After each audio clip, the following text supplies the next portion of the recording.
Live with CDP Sports Talk, a weekly sports and entertainment podcast sponsored by Barry Cullen Chevrolet. Live on YouTube, Facebook, Twitter, Twitch, and LinkedIn. And on audio via Apple Podcast, Google Podcast, Spotify, Anchor FM, iHeartRadio, Amazon Music, Radio Public, and TuneIn. Now, here's your host, Chris Palme.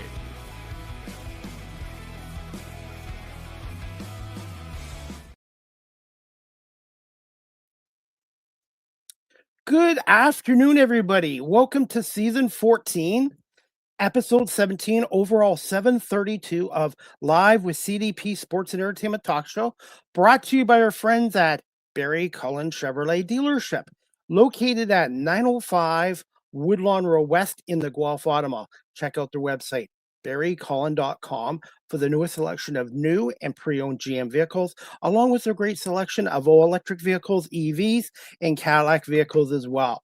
You can reach the dealership telephone by calling 519-824-0210. That's 519-824-0210. Tell them Chris Palme sent you. Or you can email the dealership at info@barrycullen.com.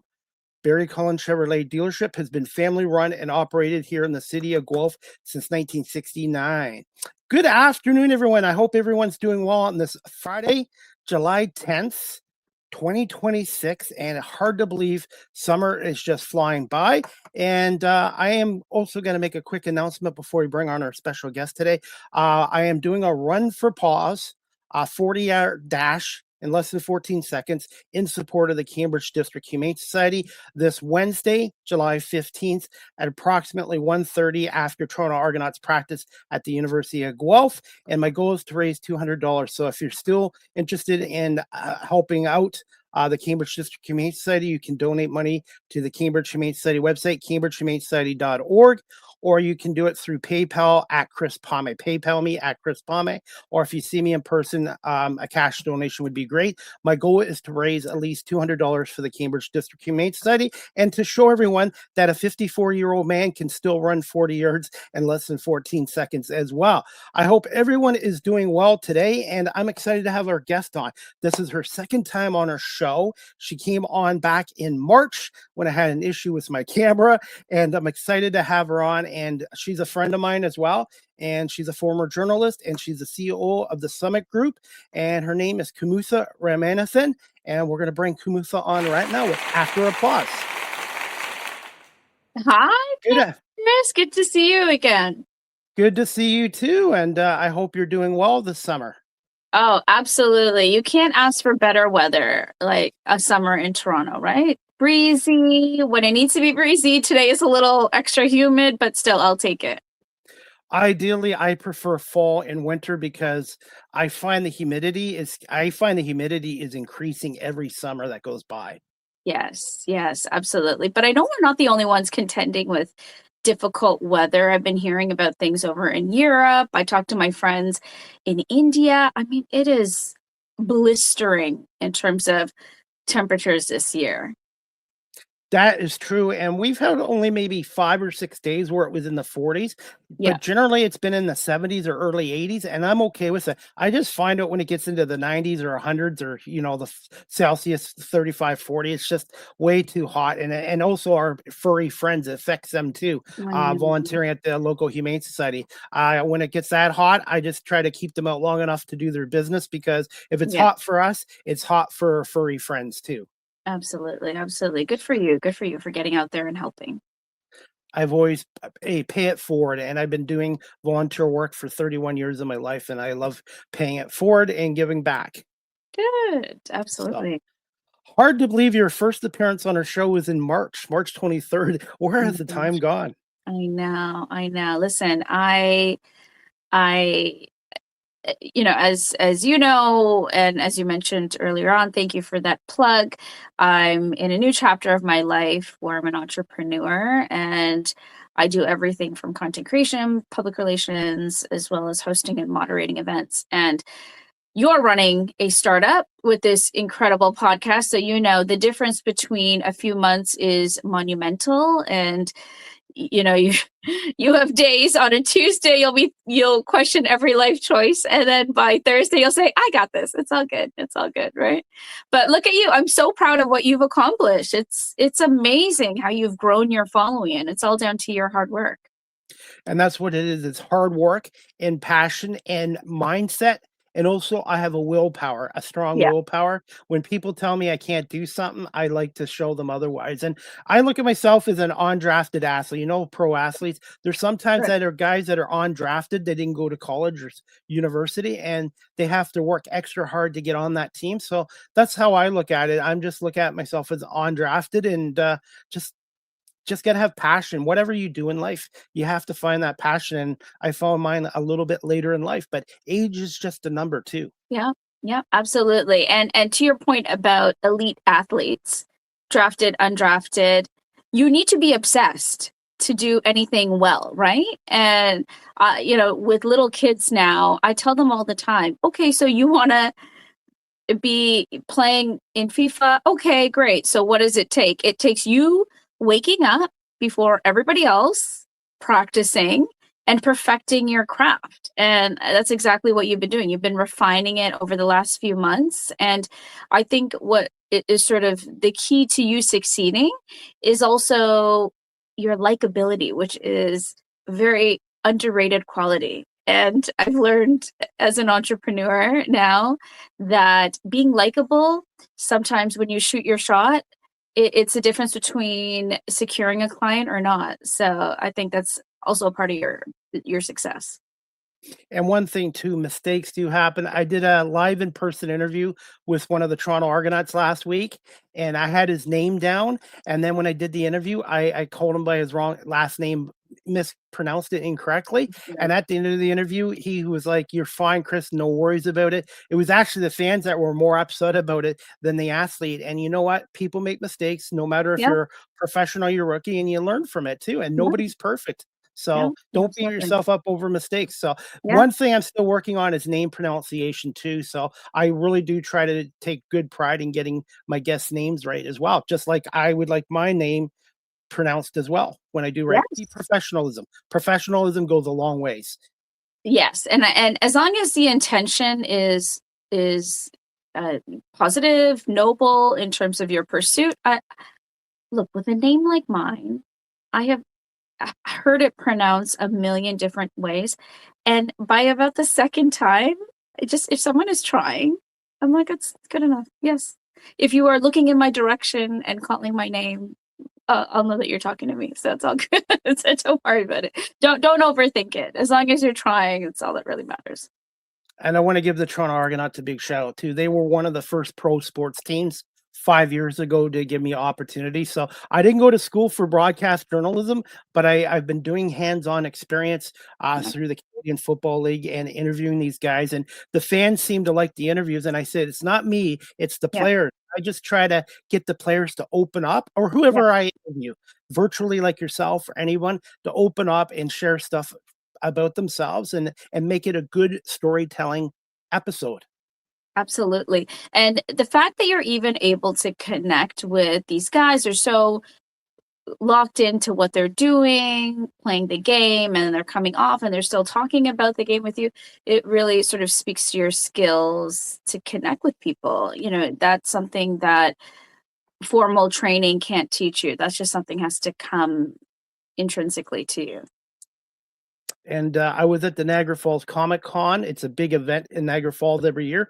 I put in for a media pass. Didn't think I'd get one. I received the pass, and I went there and I got to meet Vicki Lawrence, who was on the Carol Burnett show, Lou Ferrigno, the Hulk, Wow.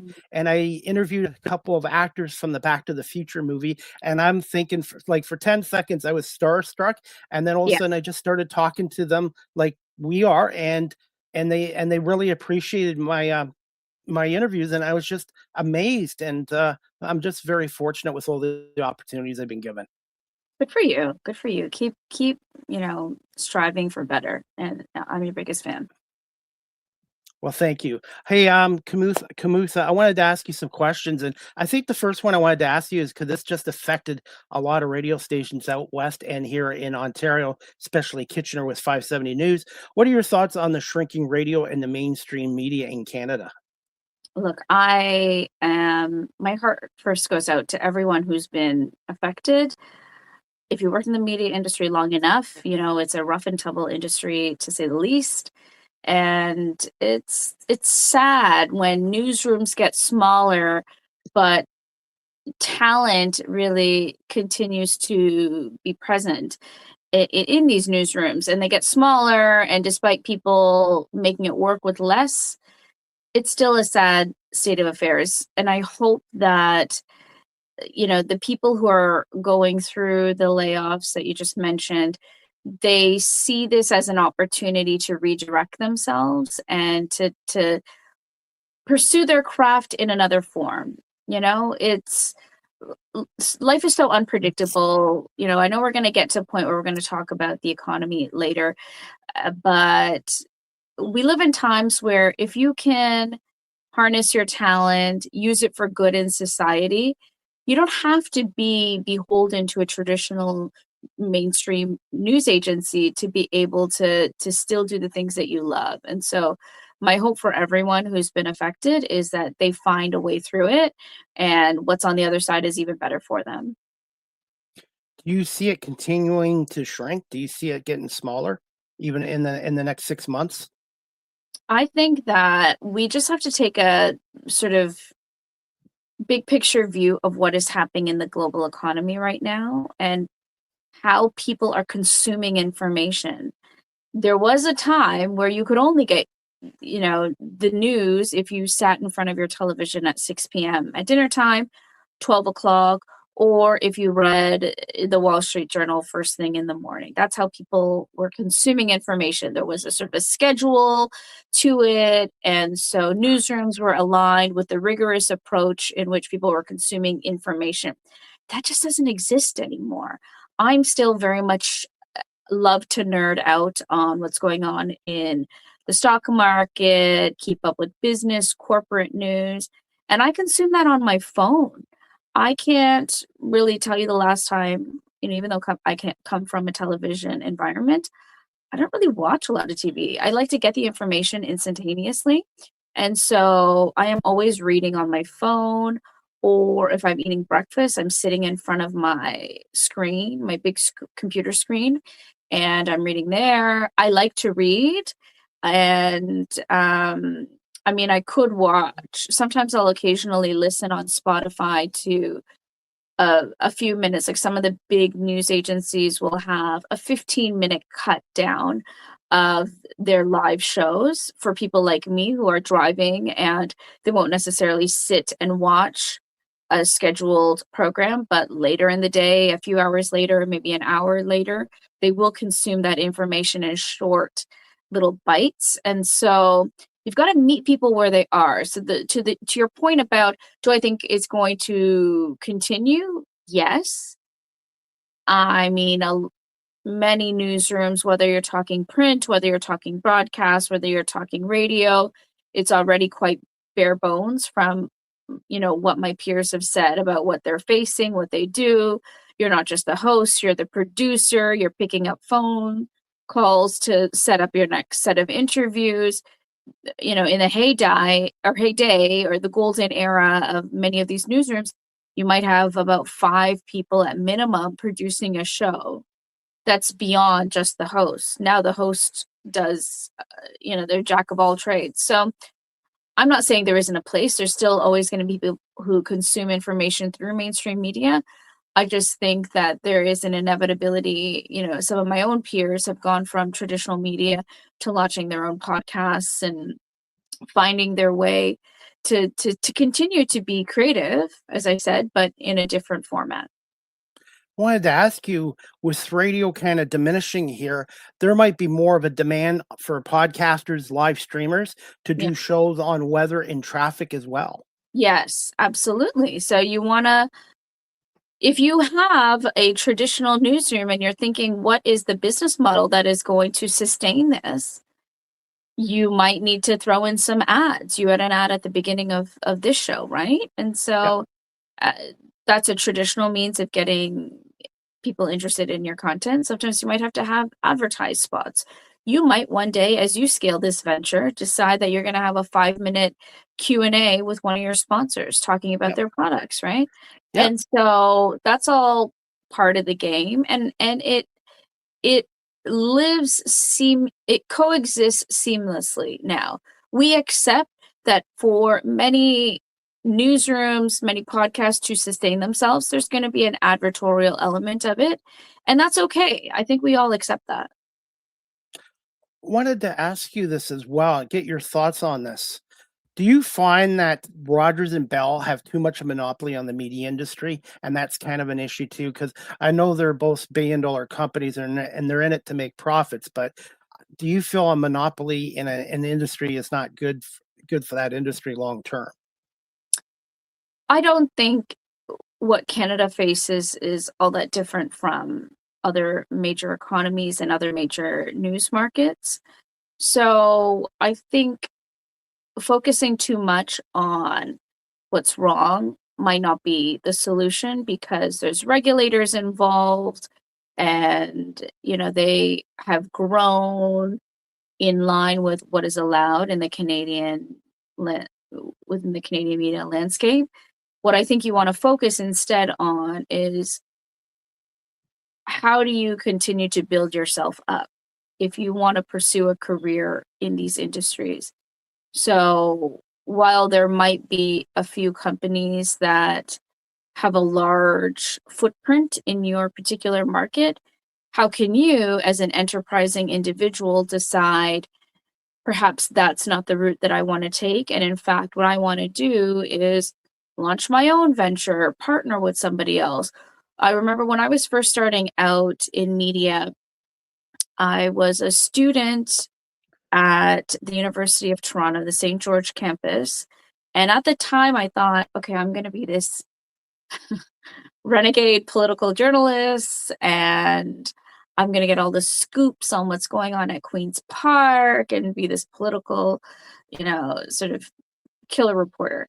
And so, with that goal in mind, I hopped across the street from the St. George campus and I went to Queen's Park, which is the Legislative Assembly of Ontario.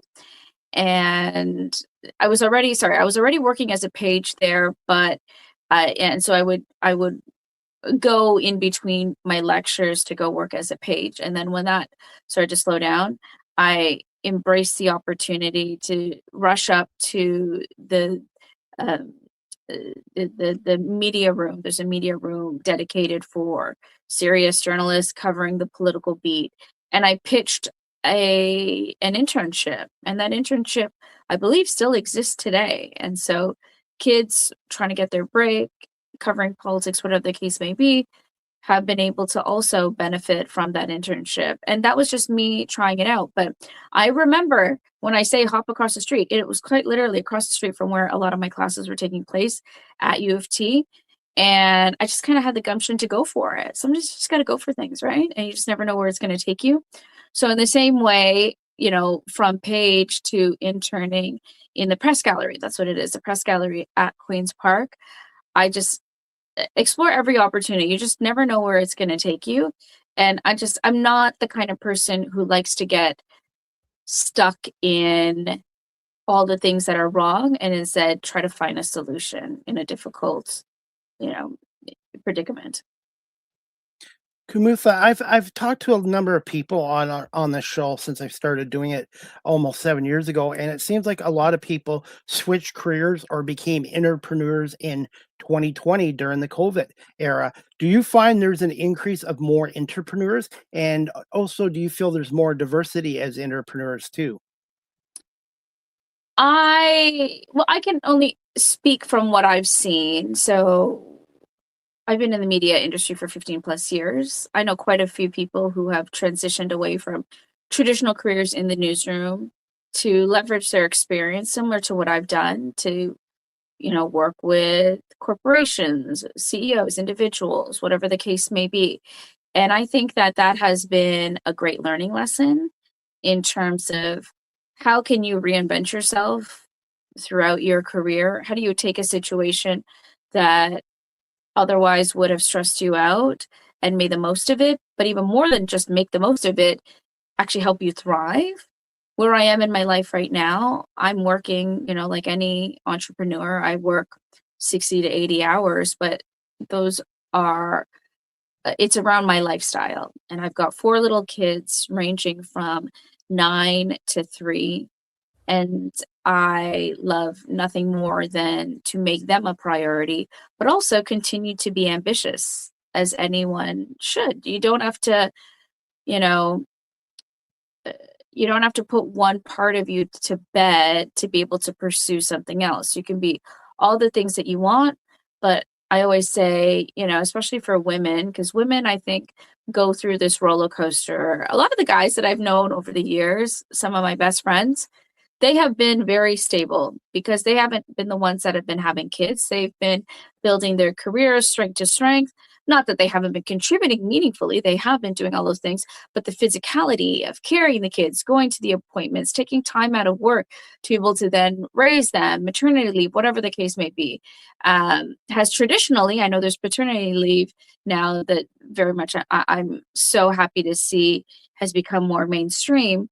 I just think that there is, for women, it would be really easy to say to yourself, I'm going to put this part of me to bed because I'm having kids, or I've become too old, or, whatever it is. There's so many layers to it. But in life, I always think to myself, look, the world is going to tell you every day who you are. You have to decide who you are and go out there and just attack life with everything you have and just go for it. And for me, that means I can be a great mom, very hands-on, very present.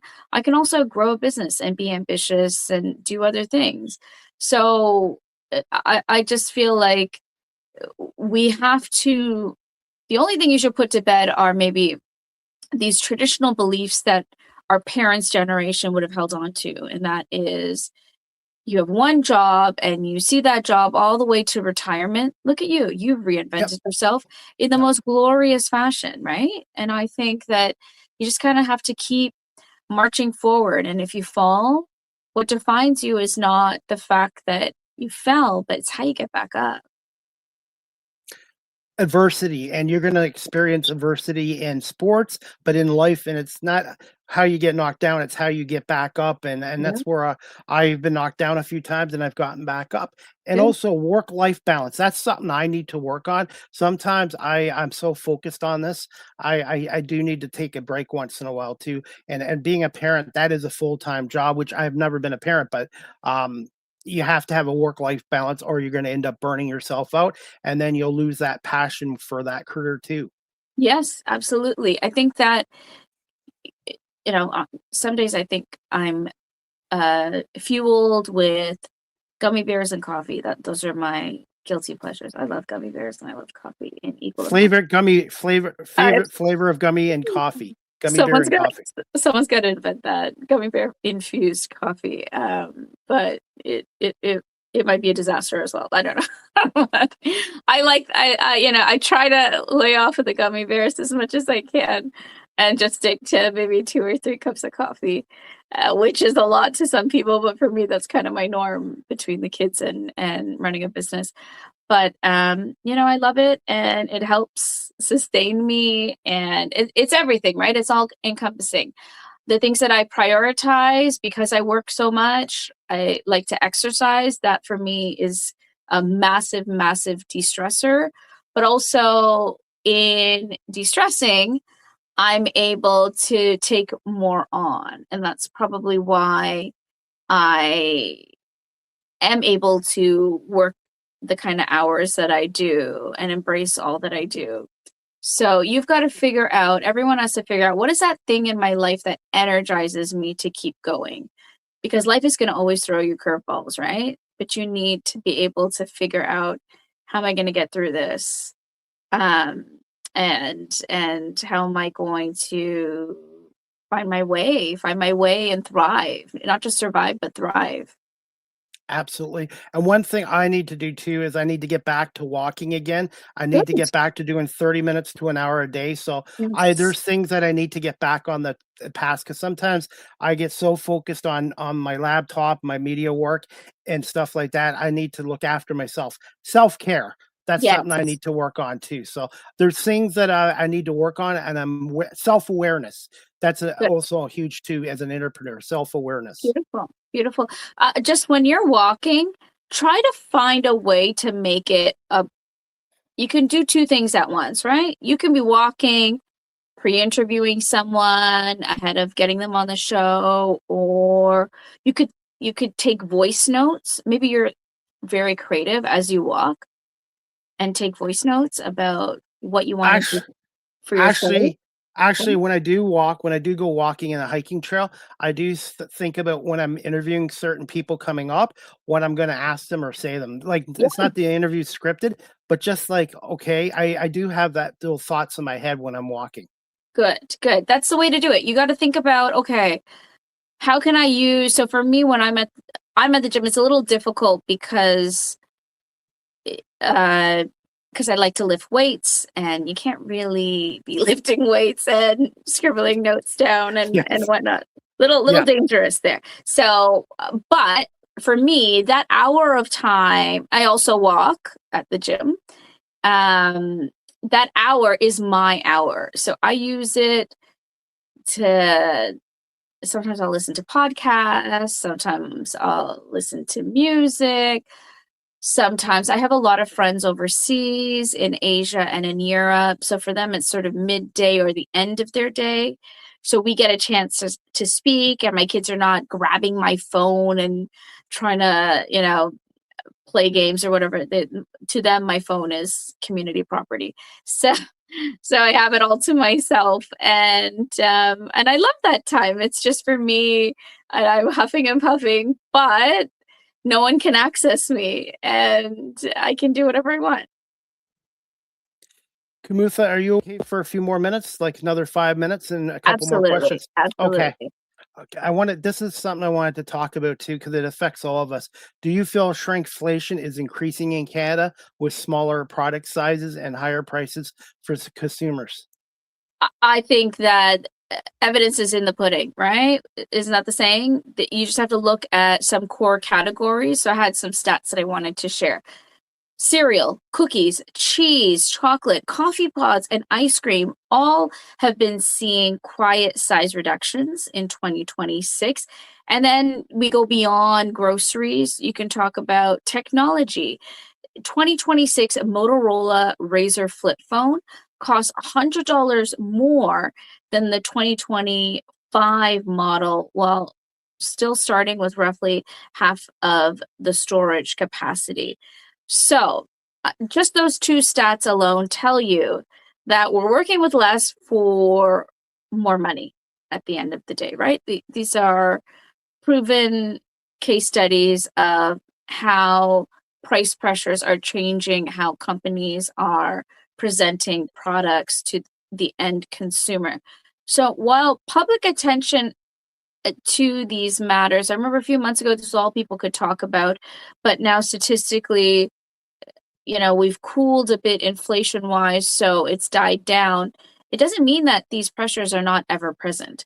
It just means that Canadians, people in North America have figured out a way to adapt to them. And this is their new reality. And if you just look back in history, one of the advantages of living, I spent a decade living in the United Kingdom. I had a lot of friends who lived through communism in the continent who had moved to the UK for, various reasons, work, family. And they would tell me about they had never touched a crayon until they were 10, or they had never had chocolate early on in their life because of communism. People, it was just an adaptive mindset. And even when communism had ended in their respective nations, they still were stuck in this mindset of do more with less. I'm not saying that Canadians have to do more with less. I mean, the case studies are, you know, feel almost frivolous compared to what people who lived through communism have been through. But the point is that people adapt to whatever the new normal is. So we have adapted as a nation, as a people, and hopefully we will come out of this stronger, but we will go back to the times as you remember it, where we weren't feeling these price pressures in a manner that is manifested right now, which is you're paying more for less. And shrinkflation isn't going away, and I do believe it is not just Canada, but it's worldwide too going on. Yeah. Yes, absolutely. And then if you throw in protracted wars, what that does to gas prices, we thought a lot of those geopolitical pressures would have eased by this point in 2026. But in fact, economists always say it takes a few financial quarters for you to really feel the impact of inflation. And equally, it takes a few quarters for those symptoms to die down. So we're really still in it. And unless we see some of those pressure points go away, we're not going to really be able to talk about, a new normal where inflation, shrinkflation are not a daily part of our reality. Speaking of the economy, do you find there is a shrinkage in the economy right now? And do you see a recession at some point in the next couple of years if things continue on the way they are now? There's no question that affordability pressures are very pronounced right now in Canada. According to Statistics Canada, just store-bought foods are 4.4% year over year as of March 2026.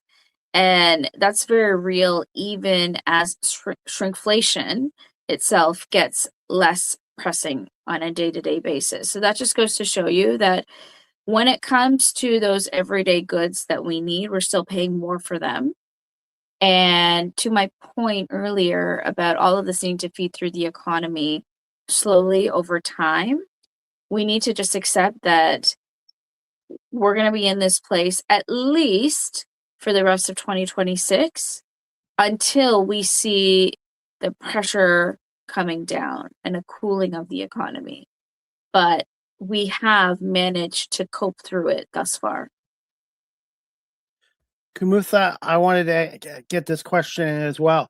Do you see the Canadian workforce going forward continue to shrink with AI and reducing the need for workers? And I already know somebody in my family that lost their job a couple of months ago because the brewery decided to go to AI and eliminate jobs. Oh my goodness. Well, I'm very sorry to hear about that person in your family. AI, when used appropriately, is intended to optimize an individual, an organization, an entity of whatever form and size.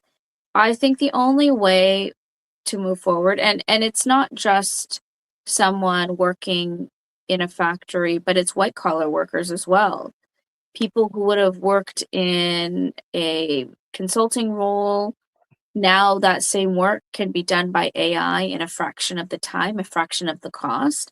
I think this is a reckoning we all have to come to terms with. You have to presume everybody in any company at any rung of the ladder has embraced AI, and you have to show, I think, in interviews, or if you want to get into a graduate program, whatever the case may be, you need to show how you're actively using AI to do whatever task it is that you do. So that example of the person in your family who's impacted from the brewery, I would say that they have a few options. They're going back to school. They're actually going back to school for a trade. Look at that. I love that example. Maybe they'd be great as an HVAC. Someone specialized in HVAC, plumbing, that sort of thing. That is a great booming industry, and one that AI is not going to be able to touch. These data centers that are popping up all over the world, someone has to manage those buildings. So HVAC, electricians, all of those are very much in demand fields. And overnight millionaires, these are people who can build an expertise and are probably turning down clients because there's not enough people in the trade. So I hope that they pursue something like that. The other thing they could do is they could look for upskilling opportunity. So rather than making a lateral move, they could think about, okay, how can I take on a management role that requires communication skills or whatever area of specialization, business management.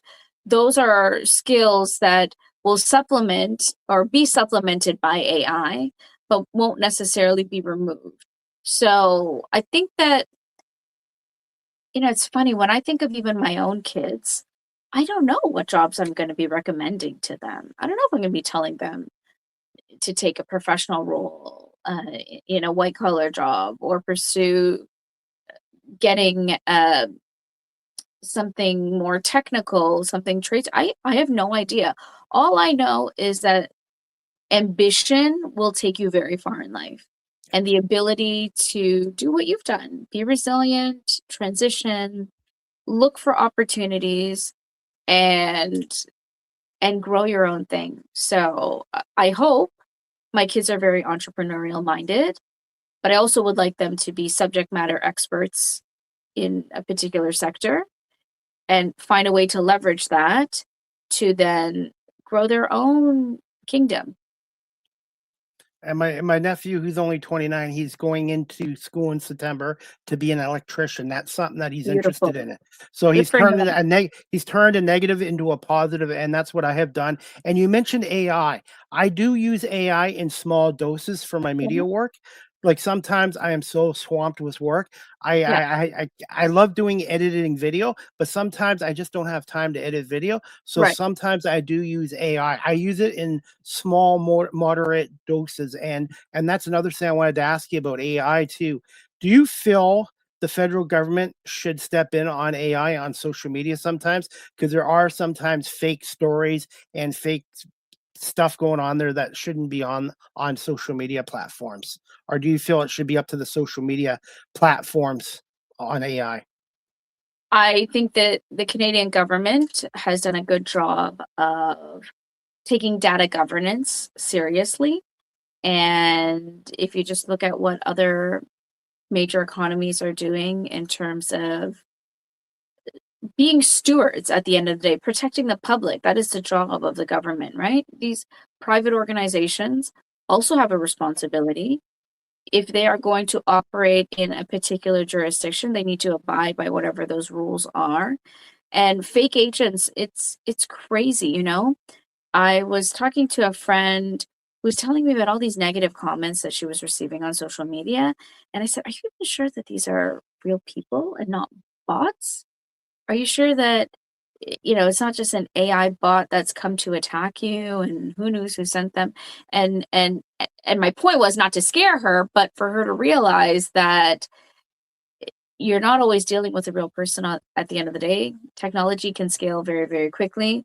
And this is why I also want to keep young people off of the internet as long as possible. I cannot imagine being a teenager just finding your way in the world, only to have to contend with, it's bad enough at school, the pressures that kids face, but the added pressure of how many likes am I getting? Who's on my social media? And this is why I really, as much as I want to have an external profile, there's certain things that are sacred to me, including my children. I don't like them to have a footprint, if you will, a digital footprint at a young age. I just feel like there's a maturity that needs to be there for you to be able to differentiate between what's real, what's not, and be able to self-govern your own mind. And that comes with life experience. And I don't even know if teenagers are equipped for the most part to be able to deal with that type of pressure.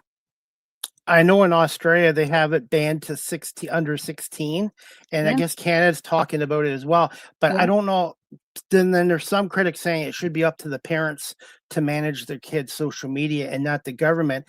But also, if the government does do it, it's got to probably be ways for kids under 16 to still get on it. So I don't know if there's ever a perfect way of doing it, but it probably really starts at home with the parents managing their social media time. absolutely. I think it's intended to be a deterrent, not necessarily a full-fledged response to the social media epidemic that we're facing, right? The pressure that kids face, whether it be bullying in person, bullying online. I think that the government should put guardrails around this. Nothing is ever perfect, and there's absolutely an element of parenting that needs to come into play. But I think a dual pronged approach is the way to go. Do you also find bullying and belittling has increased too with social media? I it's funny because I still create content and I go to events, and so I have this sort of external persona that I've cultivated. I would I say it's any different from working in a mainstream news environment? Not really.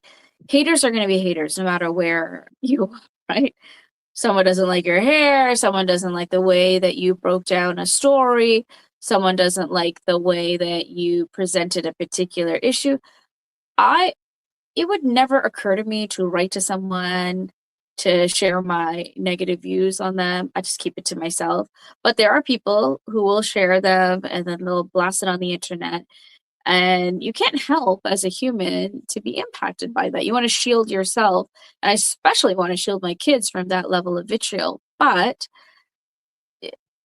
you're older, you get it. You're going to have 20 people in a room. If 18 people like you, there's always the loudest two naysayers are the ones that are going to sit with you mentally, right? So you got to be resilient enough to realize that is just their opinion.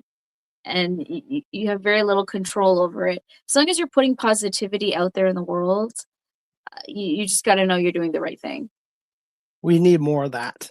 Yes, absolutely. I mean, it's sort of a driving force for me. I feel like, okay, I'm not perfect, but if I know that I'm trying to do something positive in the world, that's all we can hope for everyone, right? That should just be the bar. Just try to be positive and not tear other people down.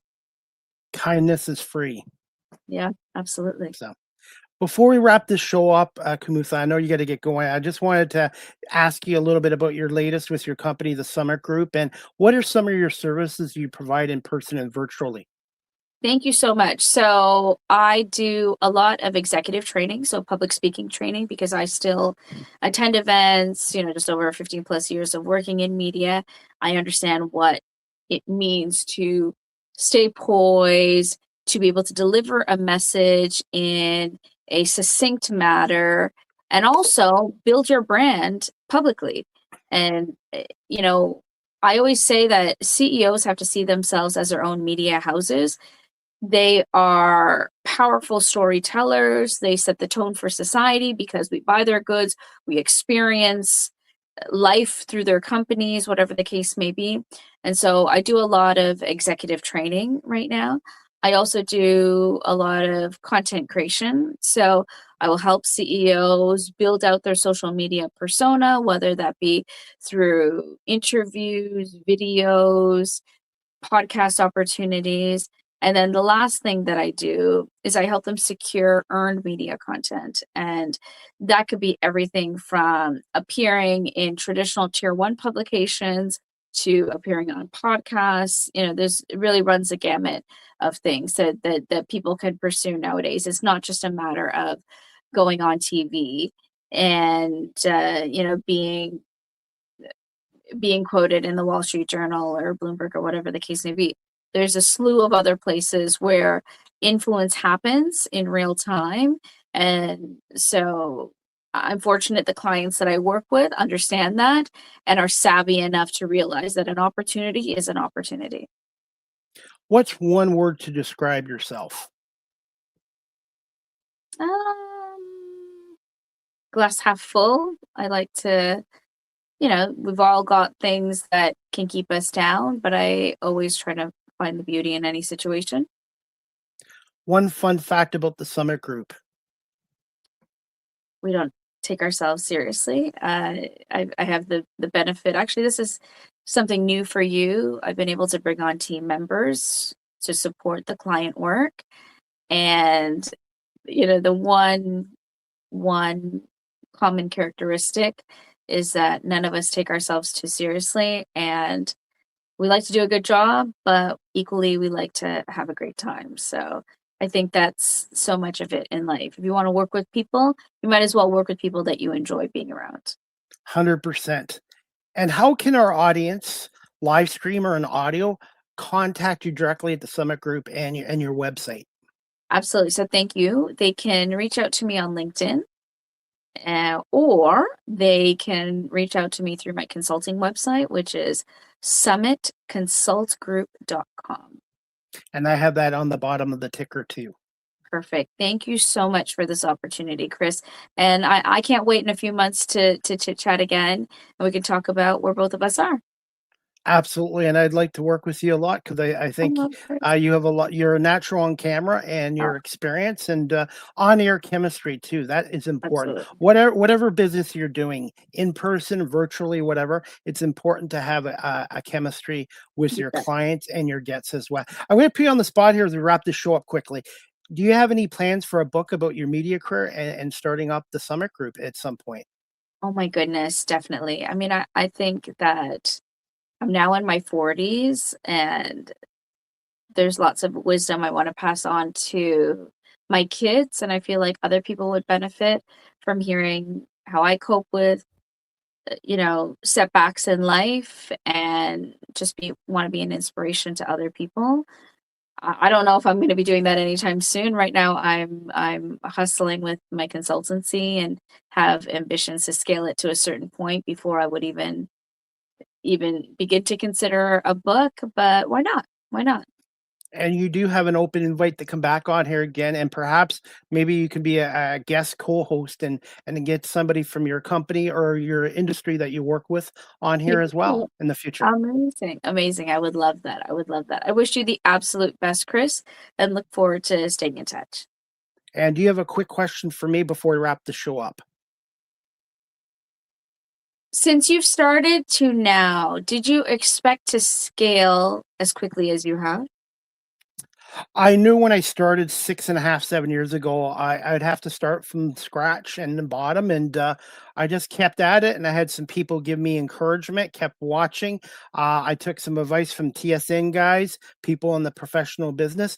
They would give me some tips and advice. And I just applied it. And I have a strong willpower and passion for doing this. And I think my former career in security prepared me for this, because when you're in security working for a casino racetrack, I had to deal with people with mental health issues, substance abuse issues, people losing money from the casino. I had to show empathy, learn how to talk, and also, most importantly, any business you go in life is listening. I think listening is probably as important, if not more, than talking. Absolutely. And look, you've applied it and you're thriving. Just want to continue to grow and not shrink. Good for you. Except for my weight line. That's my next battle. My weight. That's my next battle. That's everyone's battle. That's everyone's battle. So, I get it. And finally, where can our audience again follow you on social media? So they can follow me on Twitter, Kumutha Ram, on Instagram, my full name, which is impossible. I apologize. Kumutha_Ramanathan, and then TikTok, the same.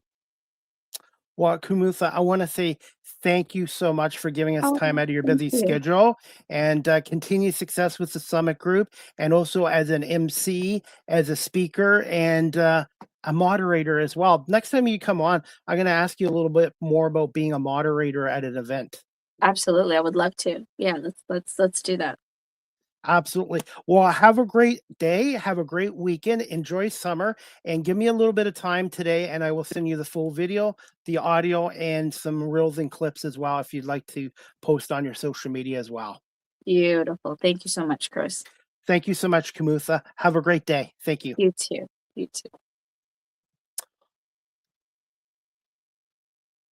All right, everyone. That wraps up season 14, episode 17, overall 732 of Live with CDP Sports and Entertainment Talk Show, brought to you by our friends at Barry Cullen Chevrolet Dealership. And I want to say thank you to my guest, Kumutha Ramanathan. Kumutha Ramanathan, the CEO of the summit, for coming on here today as well. And before we wrap up the show, guys, I'm going to play a little interview courtesy of my YouTube channel.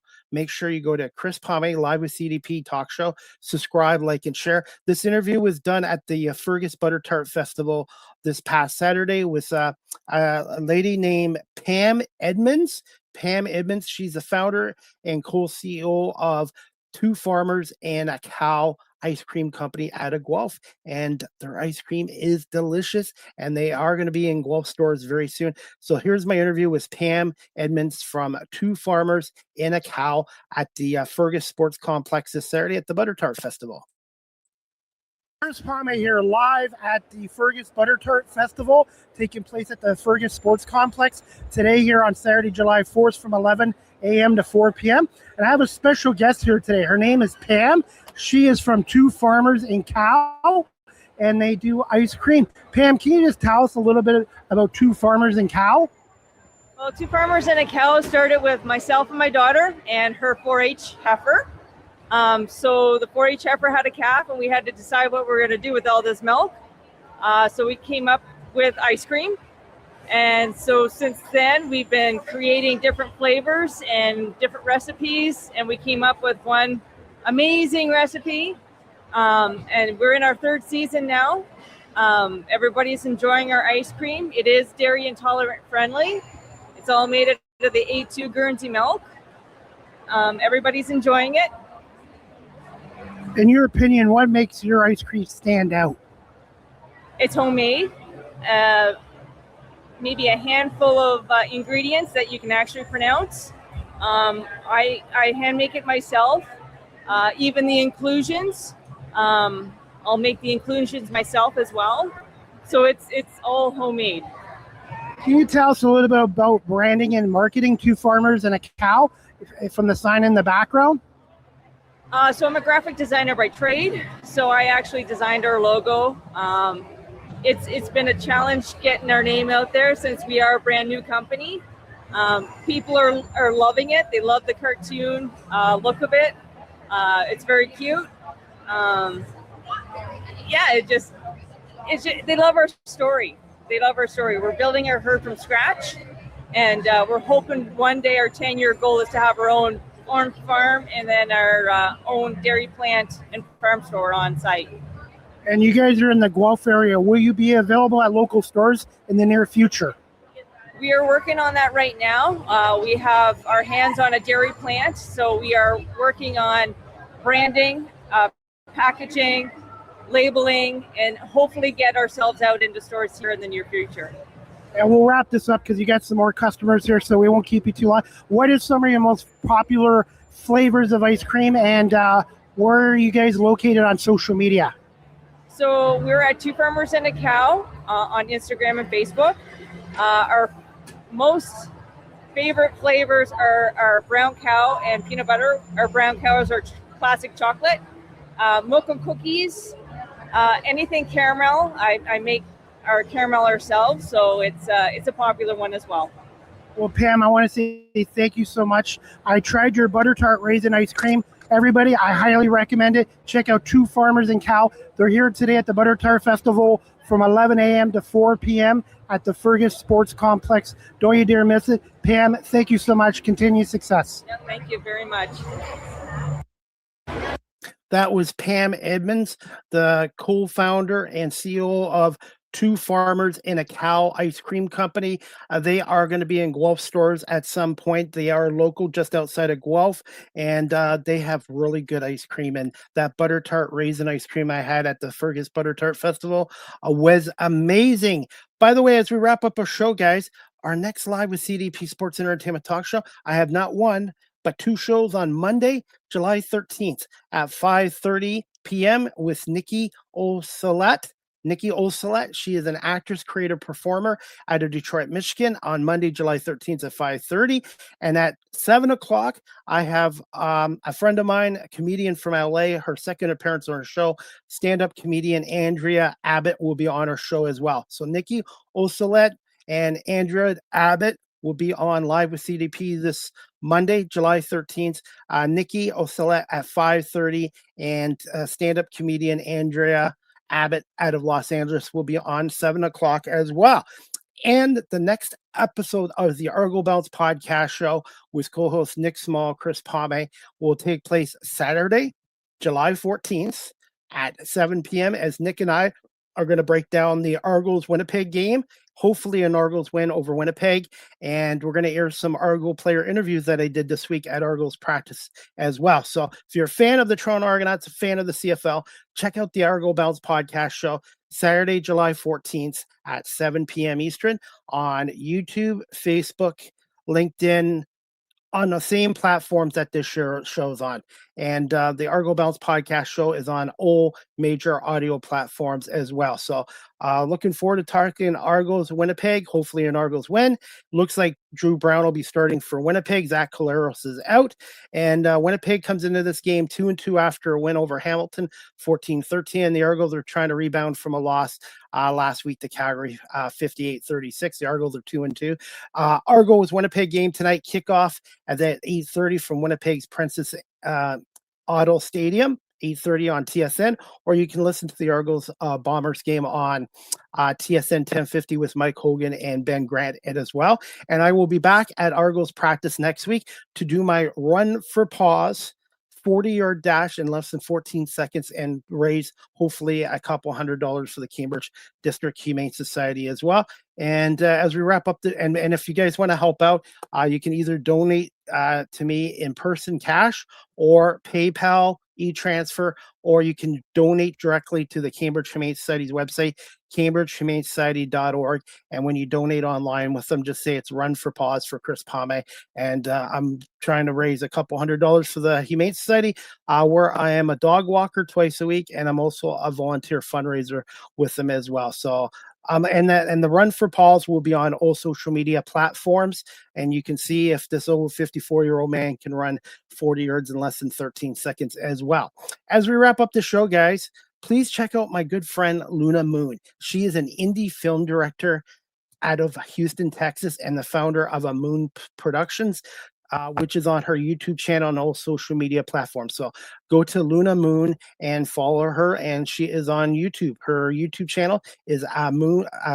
Her YouTube channel is called Moon's Productions, which is on YouTube. So please follow her on social media and her YouTube channel as well. So a big shout out to Luna Moon, who is an indie film producer and director out of Houston, Texas. So please make sure you follow her on social media. And again, Moon's Productions on YouTube as well. And as we wrap up this show, guys, I want to give another shout out to my friend Andrea. She is the owner and founder of Cipriana's Pizzeria. They're located at 22 Queen Street West in Hespeler, Ontario, in Cambridge. And they have the best homemade pizza, lasagna, homemade soup. So please check out Cipriana's Pizzeria, 22 Queen Street West in Cambridge, in Hespeler Village. Their website is Cipriana's Pizzeria, ciprianaspizzeria.ca, and she's got the best pizza, lasagna, soup, and also salads, breads. She has a little bit of everything, and it's all made homemade with love. So check out Cipriana's Pizzeria, 22 Queen Street West in Cambridge, in Hespeler Village, and ciprianaspizzeria.ca. And as we wrap up the show, guys, again, I want to say thank you to Barry Cullen Chevrolet for being a part of this show. And you can, as for Barry Cullen Chevrolet, you can go to their website, barrycullen.com. And right now at Barry Cullen Chevrolet, it is truck month at Barry Cullen Chevrolet dealership. So more details at barrycullen.com, but it is truck month at Barry Cullen Chevrolet if you're looking for a new truck or a pre-owned truck.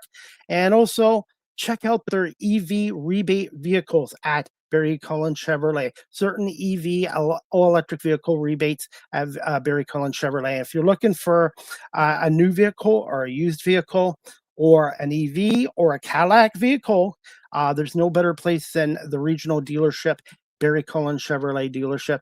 They will take care of your needs at Barry Cullen Chevrolet dealership, who's been a big advertiser and sponsor of the show for the past 3.5 years. And Paul Cullen is their GM and Mark Cullen is the president. And they have a good group of people there to help you out with your vehicle needs. If you're looking for a new vehicle or a pre-vehicle, great customer service at barrycullen.com. And as we wrap up the show, guys, again, Barry Cullen Chevrolet is a proud advertiser of the show as well. And the information for the Run for Paws, I just put it down on the ticker as well. If you want to help out and see if I can do the 40 yards in less than 14 seconds as well. And we've got some CFL action tonight. We've got Winnipeg and Toronto at 8:30, and we've got the Philadelphia Phillies taking on the Red Hot Detroit Tigers. The Tigers are now 43-50. 43-50. They've won 5 in a row. They're now only 3.5 games out of a wild card, and I believe 4.5 out of first place in the Central. So as bad as the Tigers have played this year, the Tigers are still in a hunt for a wild card, and they're still in it for the American League Central. That shows you how weak the American League is. And as for the Blue Jays, they're 44-49. They beaten the Giants twice in a row. They beat a team they should have swept. They beat a team they should take care of business. But everyone's now talking about the Blue Jays being back.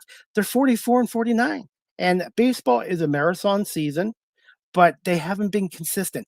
The really, truly good teams remain consistent through the 162 games. The Blue Jays, after 90 plus games, haven't been consistent. And now they have 3 games on the road before the All-Star break in Philadelphia. And they got 3 games against the Padres. And really, the way the San Diego Padres are playing right now, even being at home in San Diego, the Blue Jays really should sweep them. But the only thing consistent about the 2026 Toronto Blue Jays is their inconsistency. So 44-49 for them, 43-50 for Detroit. So they're going to have to play over 600 baseball for the remainder of the season to get into a playoffs, in my opinion, as well. Again, I want to say thank you to Kumutha Ramanathan for coming on. She is the CEO of the Summit Group, and she had a 15-year career as a journalist for coming on here today as well. And I want to say thank you to you, the audience, for watching this show on Facebook, LinkedIn, YouTube, Twitch, X, and Instagram, and also to my audience on my audio platforms such as Apple Podcasts, Spotify, iHeartRadio, Amazon Music, Good Pods, and wherever podcasts are available. And I have some news to share with you guys. I have reached over 27,362 listeners on Spotify. So thank you so much. And now 136 countries around the world are listening to this show. And that's because of the guests. I've been very lucky to get amazing guests on here as well. So I really appreciate everyone watching and listening to Live with CDP Sports and Entertainment Talk Show, the Argo Bounce podcast show with Nick Small, and the once a month Small Talk podcast with Marlene Sharp, myself. We really appreciate your support. Thank you so much. And it's wonderful guests as well. And that is about it for today, guys, for this Friday, July 10th. I hope everybody has a great weekend. Enjoy the World Cup Final 8 games. Obviously, Major League Baseball is going on. And the CFL, we've got Toronto and Winnipeg tonight, and then Hamilton and Saskatchewan. And I think there's a game on Sunday as well. So please enjoy a weekend full of CFL action. And again, tonight, Argos Winnipeg 8:30 kickoff, and the Argo Bounce podcast show with Nick Small and myself will take place tomorrow, Saturday, July 11th. Saturday, July 11th at 7 p.m. as Nick and me talk Argos Bombers and air a couple more Argo player interviews from training camp this week as well. And again, I'm looking forward to the Run for Paws on Wednesday, July 15th at approximately 1:30 at the University of Guelph, as I will run 40 yards in less than 14 seconds. And again, you can sponsor me at paypal.com/paypalme/Chris Palme, or you can donate directly to the Cambridge District Humane Society through their website, cambridgehumanesociety.org. And speaking of Cambridge District Humane Society, If you're looking to adopt a pet, check out the Cambridge Humane Society's website, cambridgehumanesociety.org. All the animals and pets up for adoption, their pictures and profiles, information are on there as well. And Michelle and her staff do a wonderful job looking after our furry homeless friends and making sure they get into good homes and good families as well. So again, at the Cambridge District Humane Society, you can't buy happiness, but you can adopt it. That is about it, guys. I hope everybody has a great afternoon, great weekend, and we'll see you back here Monday night at 5:30 for another edition of Live with CDP Sports and Entertainment Talk Show, hosted by yours truly, Chris Pame, and brought to you by our friends at Barry Cullen Chevrolet Dealership at 905 Woodlawn Road West in the Guelph Auto Mall.